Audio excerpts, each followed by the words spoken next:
नमस्कार, मी ओबी संदेश वारगे.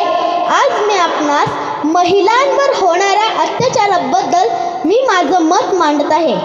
शिकवणं फक्त तिलाच, शिकवण्यात फक्त तिलाच.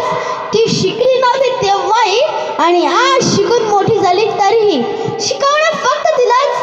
पदर पडू देऊ नकोस, मान वर करू नकोस, उंबारट्या बाहेर जाऊ नकोस, चेहरा दाखवू नकोस, जास्त बोलू नकोस, मोठ्याने हसू नकोस, एकटी बाहेर जाऊ नकोस, जास्त वेळ बाहेर राहू नकोस, अंग प्रदर्शन करू नकोस, पुरुषांच्या भावना चाळवतील असे कपडे घालू नकोस.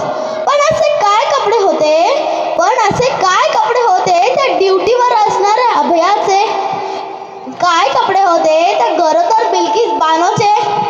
काय कपडे होते त्या 60 वर्षांच्या अजितचे? आणि काय कपडे होते त्या 4 वर्षांच्या चिमुरड्यांचे? अजून किती वेळ फक्त तिलाच शिकवणार? तिच्यावर झालेल्या अत्याचारांसाठी तिलाच दोषी ठरवणार? तिला झालं सगळं शिकवून, स्त्रीला ना झालंय सगळं शिकवून.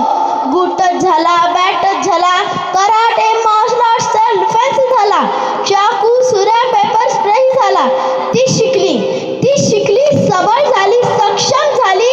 पण निर्भयानंतर 12 वर्षांनी आज अभया जन्माला आली. कारण माहिती का? कारण का गरजच नव्हती तिला कधी शिकवण्याची. गरज आहे ती त्याला घडवण्याची, संस्कार करण्याची, नजर सुधारण्याची आणि त्यापेक्षाही जास्त मानसिकता बदलवण्याची. तेव्हा तिला शिकवणे देण्यापेक्षा ना शिकवा तुमच्या मुलाला, शिकवा तुमच्या भावाला, काका मामा भाच्याला, मित्र नवऱ्या सासऱ्याला, शिकवा तुमच्या बापाला आणि आज्याला सुद्धा. कारण नातं कोणते असो ते विसरत नाही त्यांच्यातल्या पुरुषाला. घाणेरड्या नजरेनं नेहमीच पाहिलं, संधी मिळतं ओरबाळून काढलं. एवढं करून का मन नाही भरलं? म्हणून चिमुरड्या देहतही बायपण शोधलं. ठेचा ताशा प्रवृत्तीना, वासनेच्या भुकेला नराधमांना, गाडाशा विकृतींना आणि आठवा छत्रपती शिवरायांना, छत्रपती शिवाजी महाराज की. कारण पण चिमुरड्या देहाला भ्रष्ट करतो आणि आम्ही मात्र फक्त आंदोलन करतो. तो चॉकलेट गोळ्यांची आम्ही दाखवतो आणि आमचा नेता फक्त आश्वासन देतो.